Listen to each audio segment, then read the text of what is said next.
غریب نواز سرکار نے کتنے لوگوں کو کلمہ پڑھایا؟ سوچ کے بتاؤ آپس میں بیٹھا ہوا ہوں، بتاؤ بھائی، اونچی بولے، ریکارڈنگ ہو رہی ہے۔ میں بتا دوں کہ یہ بھارت گنج ہے، قریب میں اس کے الہ آباد ہے، اور قریب میں قاسم شاہ سلیمانی اسماعیل شاہ کی چوکٹ ہے، مرزا پور جسے کہتے ہیں، سامنے وہ مسکراہٹ کا شہر جسے بنارس کہتے ہیں، اس کی پشت کی طرف مدھیہ پردیش کی بہاریں ہیں۔ سمجھ رہے ہیں آپ اپنے شہر کی آبرو خطرے میں مت ڈالنا۔ مجھے جلدی سے بتائیں کہ خواجہ صاحب نے کتنے لوگوں کو کلمہ پڑھایا؟ ہاتھ اٹھا کے بولو کتنے؟ بچے بولے، بچے کتنے؟ 90 لاکھ لوگوں کو۔ یہ کون تھے 90 لاکھ؟ اب بھائی تم نہیں بولو گے تو قلندر تو بولے گا۔ ہاں، وہ اس کے پاس اتنی عقل نہیں ہے، لیکن ہم سے اچھی عقل ہے۔ اسے پتا ہے کہاں سبحان اللہ کہنا چاہیے، اسے پتا ہے کہاں ہاتھ اٹھانا چاہیے۔ سمجھ رہے ہیں آپ؟ کتنے لوگوں کو کلمہ پڑھایا؟ اونچی بولیں۔ 90 لاکھ کتنے ہوتے ہیں؟ کم ہوتے ہیں؟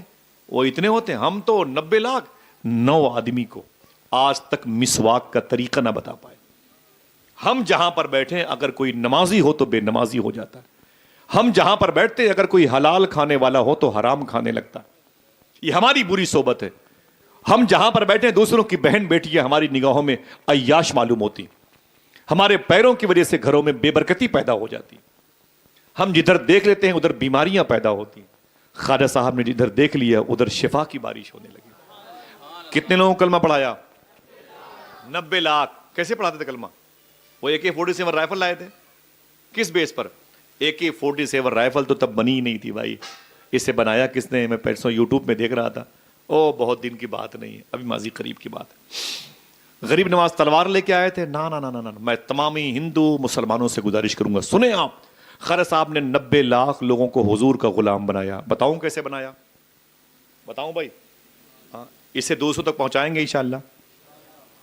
خواجہ صاحب کھانا کھانے کے لیے بیٹھتے تھے، سامنے کچھ لوگ کھڑے ہوتے تھے، فرماتے خواجہ صاحب آپ لوگ بھی بیٹھ جاؤ اور کھانا کھا لو۔ تو وہ کہتے تھے ہم دلت ہیں، دلت طبقے کے ہیں، نچلے طبقے کے ہیں، اقلیتی طبقے کے ہیں، جس کو ہندی میں چمار کہتے ہیں، ہم بہت ہی نچلی کاسٹ کے ہیں، ہم تو اپنی دھارمک سوسائٹی سے بھگائے ہوئے لوگ ہیں، ہم تو کنویں پہ نہیں جا سکتے، بالٹی چھو نہیں سکتے، رسی چھو نہیں سکتے۔ ہمارے دھرم کے بڑے بڑے لوگ ہم پر کمنٹس کرتے ہیں، پنڈت لوگ بھی ہمیں دیکھنا نہیں چاہتے، منحوس کہتے ہیں، ہم آپ کے ساتھ کیسے کھانا کھائیں؟ خواجہ صاحب کھڑے ہو جاتے تھے، ان کا ہاتھ پکڑتے تھے، ان دلت لوگوں کا ہاتھ پکڑ کے اپنے ساتھ پلیٹ میں یہ کہہ کے کھانا کھلاتے تھے۔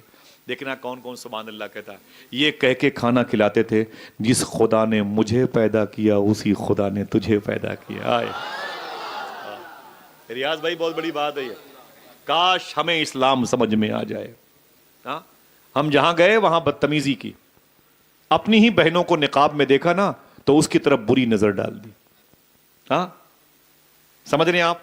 اپنے ہی گھر میں گئے تو گھروں کے سامان پر بری نظریں پڑی ہوئی ہیں۔ اچھا آدمی آیا تو برباد ہو گیا میری صحبت میں۔ یہ مالک بن دینار ہے، ان کے پاس کون سا اسلام تھا؟ گھر میں چور آ گیا، مالک بن دینار، نام یاد رہے گا؟ یاد رہے گا؟ ہندوستان میں مزار شریف ہے، کیرلا میں، مالک ابن دینار، ان کے گھر میں چور آ گیا۔ جب چور آیا نا، اس نے بہت ڈھونڈا، اسے کچھ نہ ملا۔ جب کچھ نہ ملا نا تو تب تک مالک بن دینار آ گئے، چور کا ہاتھ پکڑ لیا۔ تو اس نے کہا بابا چھوڑ دو، پہلی مرتبہ آیا ہوں، کچھ ملا بھی نہیں ہے۔ آپ نے اس کا ہاتھ پکڑا، اسے مسجد لے کے چلے گئے۔ کہاں؟ معلوم کیا کہا؟ اس نے کہا مجھے چھوڑ دیجئے، مجھے تو کچھ ملا بھی نہیں۔ مالک بن دینار نے فرمایا تجھے میرے گھر میں اگر دنیا نہ مل سکی تو دین ہی لیتے جاؤ۔ آئے ہائے، سمجھ رہے ہیں آپ؟ دین ہی لیتے جاؤ، یا خالی ہاتھ مت جاؤ۔ معلوم ہے وہ لوگ جو خواجہ صاحب کے ساتھ دسترخوان پر کھانا کھاتے تھے، پھر کھانا ہی نہیں کھاتے تھے، اٹھنے سے پہلے کلمہ پڑھ کے مسلمان ہو جاتے تھے۔ ہاں، ذرا پیار سے بولو۔ ہمارے یہاں نفرتیں ہیں، کیسے دین آگے بڑھے گا؟ جو بچے بیٹھے ہوئے نا بیچ بیچ میں 3-4 سال کے، یہ بچیاں بیٹھی ہوئی، آپ دل پہ ہاتھ رکھ کے سوچو، اگر یہ نفرتیں ایسی ہی بڑھتی چلی گئیں، 30 سال کے بعد ہم نہ ہوں گے، آپ نہ ہوں گے، یہ کس کے حوالے ہوں گے؟ ان کو کس معاشرے میں چھوڑ کے جاؤ گے جہاں آگ لگی ہوگی ہر طرف؟ نہ، وعدہ کرو انشاءاللہ اس آگ کو اپنی محبت کی پھونک سے بجھائیں گے انشاءاللہ۔ بولو بھائی، وہ محبت کی پھونک کیا ہے؟ اسی کو اسلام کہتے ہیں. سب سے بہتر دین، بولو بھائی ہاتھ اٹھا کے، سب سے بہتر دین اسلام. اسلام اسلام پھیلا کیسے معلوم ہے آپ کو؟ آپ ایک یوٹیوب میں چلے جائیں تو آپ کو ایک بڑی لمبی فہرست ملے گی اسلام قبول کرنے والوں کی. اللہ اکبر. یہ محمد علی قلعے، یہ مائک ٹائسن جو ملک عبدالعزیز بنا، یہ مائیکل جیکسن جس کا سگا بھائی اسلام قبول کیا، امریکہ کا سب سے بڑا سائنسدان جس نے بھی اسلام قبول کیا، بڑے بڑے بڑے بڑے لوگوں کی ایک فہرست ہے. لندن میں ایک لڑکی نے اسلام قبول کیا اور وہ تھی لیڈی MBBS ڈاکٹر. ایک لڑکی عیسائی اسلام قبول کرتی ہے. بتاؤں کیوں؟ اپنے دوستوں کو یہ باتیں بتاؤ گے؟ انشاءاللہ بولے، ہاتھ اٹھا کے بولو انشاءاللہ بولے. اسے یاد کرنا، کبھی بولنا نہیں، کام آئیں گی. سب سے بہتر دین، تھک گئے ہیں بھائی؟ سب سے بہتر دین کون سا دین؟ جو غریب نواز لے کے آئے. کون سا دین؟ جو وارث پاک لے کے آئے. کون سا دین؟ جو اعلیٰ حضرت کے پاس تھا. کون سا دین؟ جو مستان شاہ کی چوکھٹ کے پاس تھا. نفرتیں نفرتیں نفرتیں اتنی بڑی کہ آج ہم اور نان مسلم کے ساتھ رہ بھی نہیں سکتے، کھا بھی نہیں سکتے، پی بھی نہیں سکتے. اللہ اکبر. غریب نواز سرکار کے خلیفہ خواجہ قطب الدین بختیار کاکی، ان کے خلیفہ بابا فرید گنج شکر پاک پٹن میں ہیں، لاہور سے 250 کلومیٹر کے فاصلے پر. ان کے 2 خلیفہ ہندوستان میں ہیں. نام سن کے آپ تڑپ جائیں. ایک کو محبوب الہی کہتے ہیں، ایک کو صابر پاک کہتے ہیں. پھر سے بولو سبحان اللہ. کہنا بھی نہیں آتا، تھکے ہوئے ہیں. ہاں، ایک کو محبوب الہی کہتے ہیں، ایک کو صابر پاک کہتے ہیں. یہ روایتیں 2 بزرگوں کے نام سے جڑی، خواجہ بختیار کاکی کے نام سے اور محبوب الہی. میں محبوب الہی کے حوالے سے بات کرتا ہوں.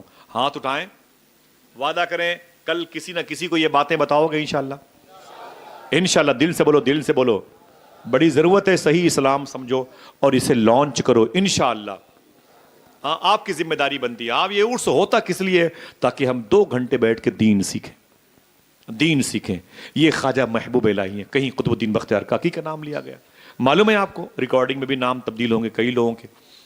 معلوم ہے آپ کو دہلی میں جمنا ندی ہے اور آپ ندی کے کنارے چلے گئے تو کیا دیکھا کہ پنڈتوں کے لڑکے جو ہے نا، کوئی اور کام کرنا ہو تو بند کر دیں تقریر. بولو بھائی سنیں گے؟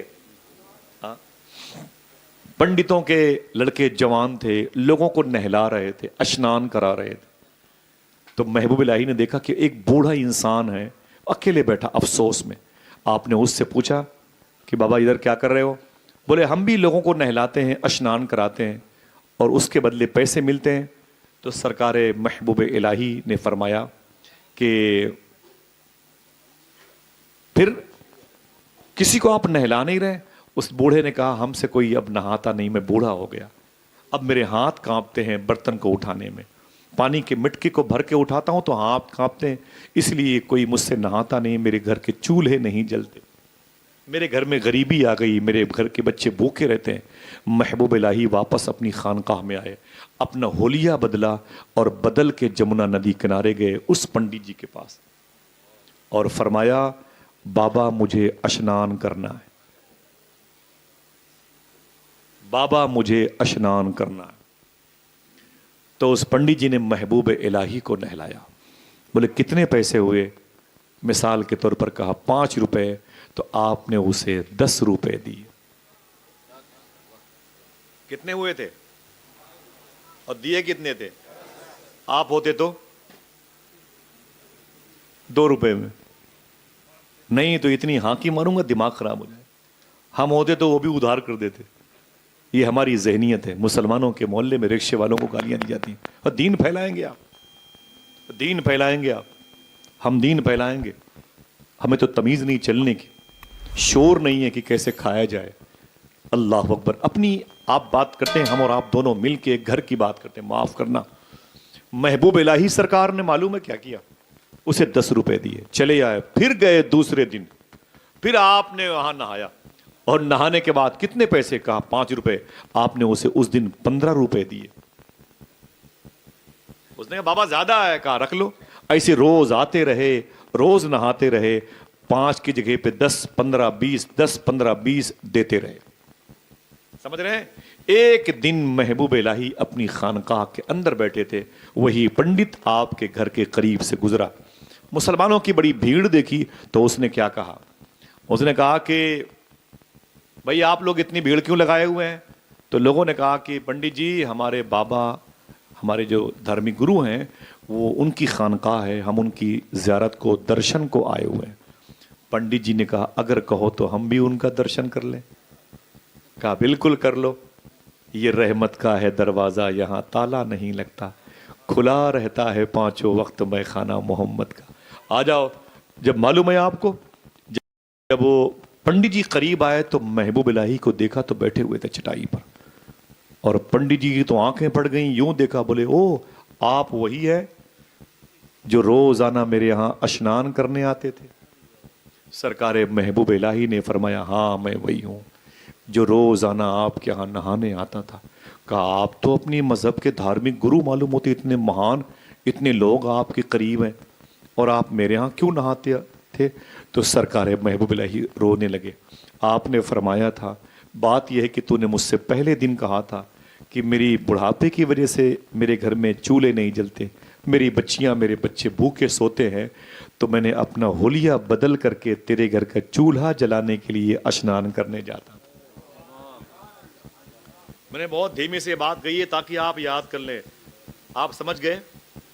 بولو بھائی. اتنا سننا تھا. معلوم ہے اس پنڈت نے کیا کہا؟ یہ تعلیم کس کی ہے؟ یہ ایک تعلیم کس کی ہے؟ تو سرکار نے فرمایا یہ میرے دادا غریب نواز کی تعلیم ہے. کہا یہ بات ان کو کس نے بتائی تھی؟ کہا یہ بات ان کو مدینے والے آقا نے بتائی. اس وقت اس جمنا ندی کے کنارے پر بیٹھنے والے بوڑھے پنڈت نے کہا تھا اب دیر نہ کیجئے, کلمہ پڑھا کے مجھے مسلمان بنا دیں. سمجھ رہے ہیں آپ؟ مجھے بڑا افسوس ہوتا ہے صاحبو, یہ وہ دین ہے جو غریب نواز لے کے آئے تھے. آپ مجھے بتاؤ کہ نفرتوں کا علاج اس قسم کے اصول میں ہے کہ نہیں؟